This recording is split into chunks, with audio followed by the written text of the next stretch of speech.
சின்ன முருகைய சிங்கார முருகைய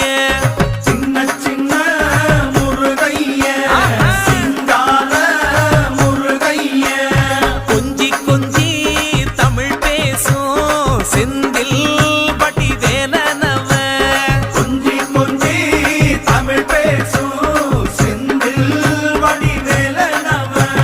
சின்ன சின்ன முருகைய சிங்கார முருகைய கொஞ்சி கொஞ்சி தமிழ் பேசும் செந்தில் படி வேலனவ சுப்பிரமணிய சாமி என்பார் கார்த்திகேயன் என்பார் சுவாமிநாதன் என்பார் முக அமுதன் என்பார் பாலசுப்பிரமணியன் என்பார் கருணாகரன் என்பார் கதிர்காம கந்தன் என்பார் கதிர்வேல சுவாமி என்பார்